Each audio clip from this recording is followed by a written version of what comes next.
올여름 뜨거운 땀방울 정말 많이 흘렸네요. 안녕하세요. 산골여행입니다.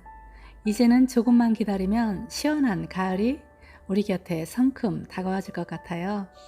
가을을 데리고 오는 소낙비가 매일매일 후끈한 열기를 식혀주고 있네요. 오늘 저는 심고 바로 먹을 수 있는 쪽파를 심어보려고 합니다. 아직은 김장채소 심을 공간이 여유롭지 못한 텃밭들이 많을 거예요. 그래서 좁은 면적에 쪽파 종구를 더 많이 심고 수확량을 2배로 늘릴 수 있게 심어 볼 거예요. 그리고 또 아주 중요한 이야기를 해드리려고 합니다. 텃밭 만들 때 무심코 습관처럼 마구 뿌리고 있는 것이 있는데요. 우리 건강에 아주 위험한 것입니다. 쪽파를 심기 전 좋은 종구 구입하는 법부터 짧게 소개해 드릴게요. 저는 쪽파 종구를 수확 후에 그늘진 곳에 이렇게 펼쳐서 바짝 말려주었습니다. 그리고 말린 다음 구멍 뚫린 상자에 굵은 것과 작은 것을 분리해서 보관해 두었는데요. 쪽파 종구를 구입할 때에는 겉만 보고 구입하시면 안 됩니다. 꼭 종구를 만져보고 구입하는 것이 좋습니다. 겉으로는 좋아 보이지만 만져보면 알맹이가 썩어서 빈 쭉정이만 있는 것들도 있으니까요. 살짝 귀찮아도 꼭 확인하고 구입하세요. 그리고 쪽파는 심기 전 꼭 다듬어 줘야 합니다. 먼저 뿌리를 잘라주고요. 자르실 때 이렇게 뿌리를 완전히 잘라내면 안 됩니다. 뿌리 밑둥이 다치지 않게 잘라내시고요. 머리 쪽은 끝만 살짝 자르지 마시고요. 조금 과감하게 1cm쯤 잘라줍니다. 이렇게 해야 싹도 빠르게 나오고요. 빠르게 수확이 가능합니다. 이제는 쪽파 심을 공간을 정리해 줍니다. 이 시기의 텃밭은 아직 수확해야 할 것들이 많이 있습니다. 그래서 공간이 좁은 편이죠. 8월에 심는 쪽파는 이 정도 공간이면 충분합니다. 너무 많이 심으면 안 되니까요. 조금만 심어서 1개월 정도 빠르게 키워서 수확하는 용도로 심는 시기입니다. 그래서 주변에 늘어져 있는 잎사귀들은 정리해 주고요. 먼저 님 유박을 뿌려줍니다. 님 유박은 친환경 살충제입니다. 살짝만 뿌려주고요.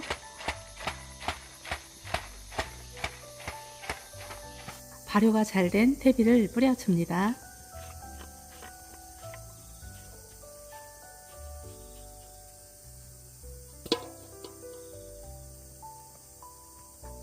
그리고 퇴비와 흙을 잘 섞어줍니다.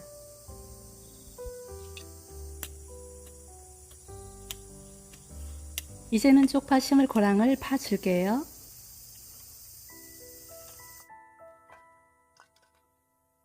그리고 쪽파 종구를 심어줍니다. 종구를 심을 때 한 줄로 놓지 않고요. 삼각형을 그리면서 심고 있습니다. 직선으로 한 줄만 심는 것보다 이렇게 심어야 좁은 면적에서 수확량을 2배로 늘릴 수가 있습니다. 두 번째 고랑은 다른 방법으로 심어 볼게요. 한 뼘 정도 종구 심을 고랑을 넓게 다듬어 줍니다. 종구를 2줄로 심어 줍니다. 한 줄씩 심는 것보다 한 고랑에 2줄로 심어도 됩니다. 8월에 심는 쪽파는 빠르게 자라고요. 가늘게 자랍니다. 그래서 이렇게 심어야 관리도 쉽고 편리합니다. 심을 공간이 넓다면 넓게 심으셔도 되는데요. 저는 이렇게 하고 있습니다.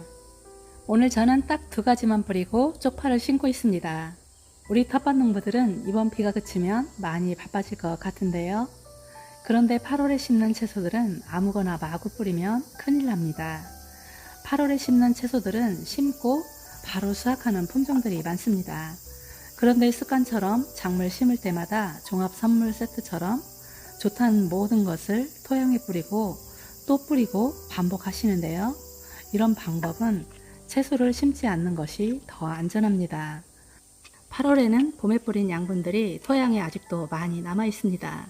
그래서 비료, 퇴비 이런 것들을 모두 갖추어서 뿌리지 않아도 잠깐 심어서 먹는 채소들은 영양 부족 없이 잘 자라줍니다.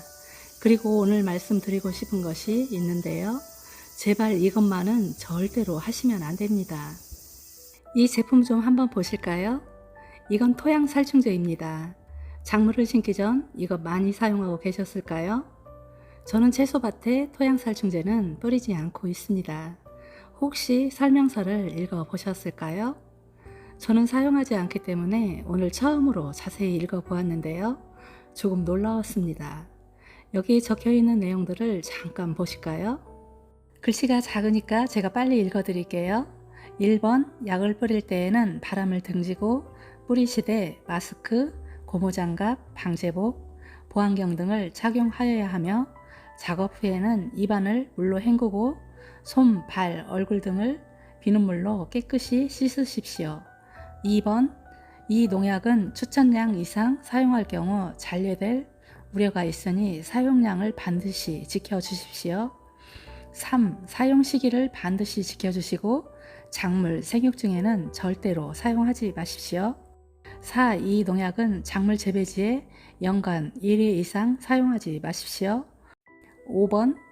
어패류의 독성이 강하니 양어장이나 하천에 약액이 흘러 들어가지 않도록 각별히 주의하십시오. 여기 적혀 있는 모든 내용들이 위험하다고 경고를 하고 있습니다. 그런데 우리는 어떤가요? 이렇게 자세하게 적혀 있는 내용들을 모두 무시하고 텃밭 만들 때, 모종 심을 때, 양파 심을 때, 심고 바로 먹는 잎채소 심을 때까지 사용하는 농부들이 많습니다. 저도 초보 시절에는 농약의 무서움을 모르고 용감했었습니다. 농약을 치고 다음날 바로 밭에 들어가서 풀도 뽑고 그랬었습니다. 처음에는 몸이 건강했었으니까요. 별 반응이 없었고요. 반복해서 몇 번을 하고 나서부터는 기침이 계속 나왔습니다. 이것이 농약 중독이구나 하고 후회를 했습니다. 이런 증상들은 병원을 다녀도 쉽게 고쳐지지 않습니다. 지금도 농약 냄새만 맡아도 말하려고 하면 기침이 먼저 앞서서 나온답니다. 토양살충제는 연면 시비하는 살충제보다 농약 잔류 기간이 긴 편입니다. 농산물을 재배해서 판매하는 농민들은 교육도 정기적으로 받고 있어서 잘 알고 계실 텐데요. 소규모 텃밭 농사를 짓고 있는 주말 농부님들은 농약 잔류 기간에 대해서 잘 모르고 계실 것 같습니다. 농약 잔류 기간은 허용 기준을 초과하는 농산물은 모두 폐기해야 됩니다. 그리고 농민이 받는 공익직불금도 감액된다고 하고요. 과태료도 부과된다고 합니다. 이런 일들을 예방하기 위해서는 정해진 사용량과 횟수, 토양에 균일하게 살포해야 되고요. 허용 기준량을 초과하시면 농약 잔류 기간이 훨씬 길어집니다. 토양에 토양살충제를 뿌리고 작물에 검사를 해보면 작물 뿌리에 농약이 가장 많이 흡수한다고 합니다. 그 다음은 작물의 줄기에 많이 남아있다고 합니다. 토양살충제의 위험성에 관해서는 토양살충제의 잔류기간은 온도, 날씨, 햇볕의 노출, 광분해, 비오는 날의 횟수, 비의 양에 따라서 잔류기간이 달라집니다. 토양살충제는 완전히 분해되는 기간은 2개월에서 3개월이라고 합니다. 내가 키우는 채소의 잔류기간은 3주에서 5주 정도 농약 성분이 남아있다고 합니다. 살충제 종류에 따라서 4개월에서 6개월까지 잔류기간이 긴 토양살충제도 있으니까요. 주의해서 사용해야 됩니다. 토양살충제가 식물에게 미치는 영향은 광합성과 식물의 호흡을 느리게 할 수 있다고 하고요. 허용 기준을 무시하고 많이 뿌리면 생장이 느려집니다. 그리고 뿌리 발달까지 안 되기 때문에 식물이 자라지 못하고 죽을 수도 있습니다. 제가 토양살충제를 사용하는 것은 정원의 꽃나무나 과수원의 나무 밑에 사용하고 있는데요.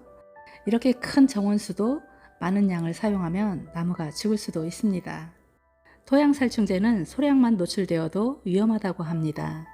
농약을 살포하다가 흡입했을 때 나타나는 증상은 호흡곤란, 경련, 구토, 설사, 동공축소, 심한 열이 나고요. 의식을 잃을 수도 있다고 합니다. 토양살충제를 지속적으로 살포하면 해충들에게도 약재의 저항성이 생기게 됩니다. 천적과 유익한 곤충들을 죽이고 생태계가 파괴됩니다. 토양살충제는 뿌리면 효과가 바로 나타납니다.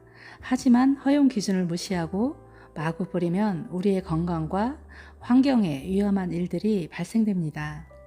그럼 가만히 한번 생각해 볼까요? 내 텃밭에 토양살충제 올 봄에 뿌리셨나요? 그렇다면 가을 채소밭 만들 때에는 절대 뿌리시면 안 됩니다. 약을 판매하는 회사에서도 1년에 한 번만 사용해야 된다고 적혀 있습니다. 그리고 8월에 심는 작물들은 심고 일주일 후부터 소금해서 먹는 채소들입니다. 만약 토양살충제를 뿌리고 채소를 심으셨다면 오늘 설명드린 내용들을 참고하셨으면 좋겠습니다. 오늘 소개해드린 내용은 기회가 된다면 꼭 전해드리고 싶었던 이야기입니다. 우리의 건강을 지켜주는 소중한 흙에 아무거나 마구 뿌리면 절대 안 됩니다.